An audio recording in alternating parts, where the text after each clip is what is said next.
Good morning. Sorry to keep you waiting.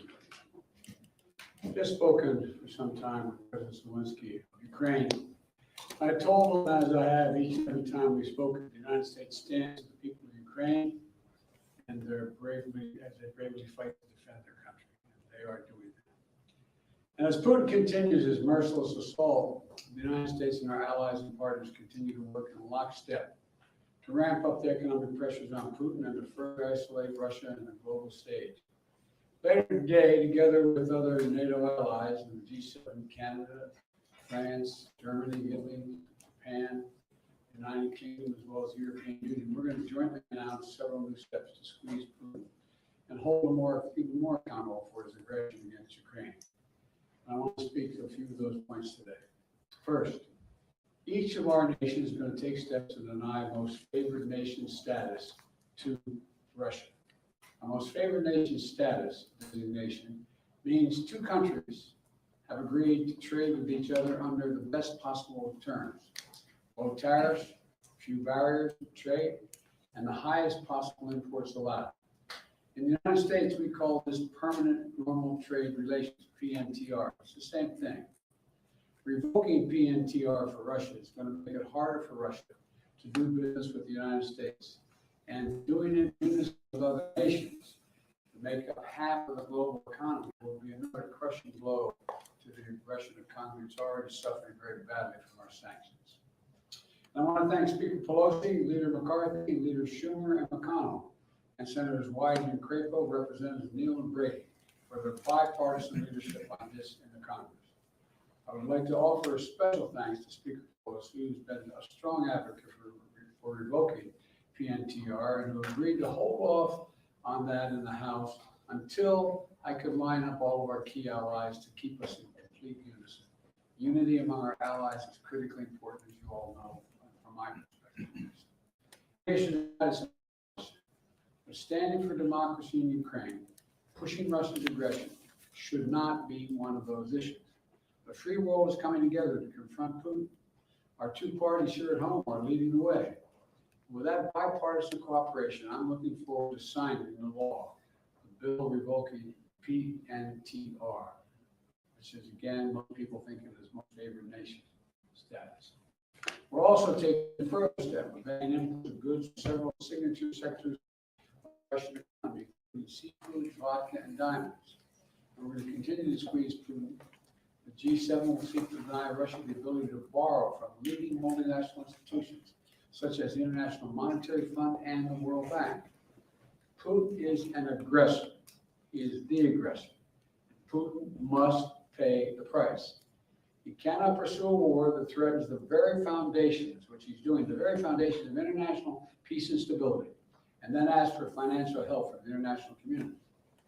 The G7 is also stepping up pressure on corrupt Russian billionaires. We're adding new names to the list of oligarchs and their families that we're targeting. And we're increasing coordination among the G7 countries to target and capture their ill-gotten gains. They support Putin. They steal from the Russian people, and they seek to hide their money in our countries. They're part of that kleptocracy that exists in Moscow. They must share the pain of these sanctions. And while we're going after these pursuits and vacation homes for hundreds of millions of dollars, we're also going to make it harder for them to buy high-end products manufactured in our country. We're banning the export of luxury goods to Russia. They're also the latest steps we're taking, but they're not the last steps we're going to take. As I said, at the beginning of all these steps, we're going to hit Putin hard because the United States and our closest allies and partners are acting in unison. The totality of our sanctions and export control is crushing the Russian economy. The ruble has lost more than half its value. They tell me it takes about 200 rubles equal $1 these days. Moscow Stock Exchange has been closed for 2 weeks because they know the moment it opens, it will probably collapse. Rating agencies have downgraded Russia's government to junk status. Its economy to junk status. The list of businesses, international corporations leaving Russia is growing by the day. We're also continuing to close corporations deliberations with allies and partners to make sure that the close cooperation we continue to have, Ukrainian people are able to defend their own nation. The United States has sent more than $1 billion in security assistance to Ukraine over the last year, including anti-armor and anti-air capabilities, taking out tanks and planes and helicopters, with new shipments arriving every day. We, the United States, are also facilitating significant shipments of security assistance from our allies and partners to Ukraine. And the humanitarian front, we're working closely with the UN and humanitarian organizations to support the people of Ukraine and displaced by the violence of Ukraine. We're providing tens of thousands of tons of human supplies, humanitarian supplies, food, water, medicines, coming by truck and train every single day.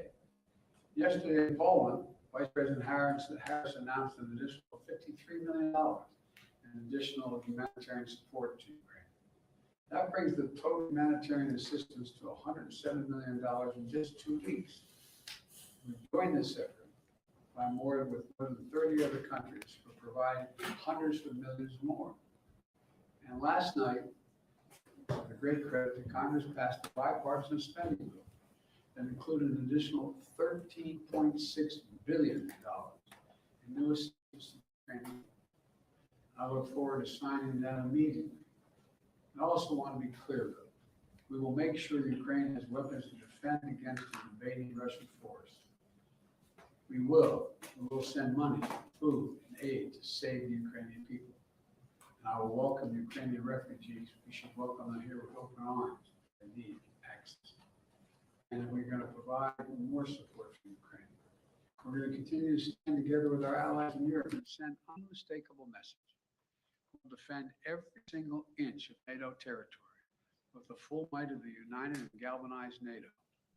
We will not fight a war against Russia in Ukraine. Direct confrontation between NATO and Russia is World War III, something we must strive for. But we already know Putin's war against Ukraine will never be victory. He hoped to dominate Ukraine without a fight. He failed. He hoped to fracture European resolve. He failed. He hoped to weaken the transatlantic alliance. He failed. He hoped to split apart American democracies in terms of our positions. He failed.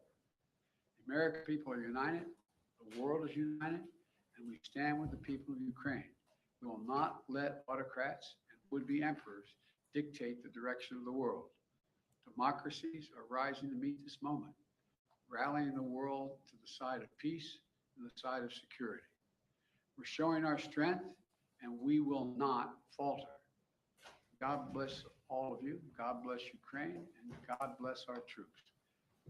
President Biden, your White House has said that Russia may use chemical weapons or create a false flag operation to use them. What evidence have you seen showing that?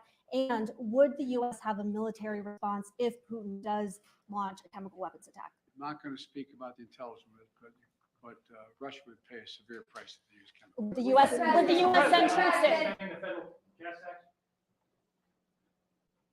Will this make Putin stop his war?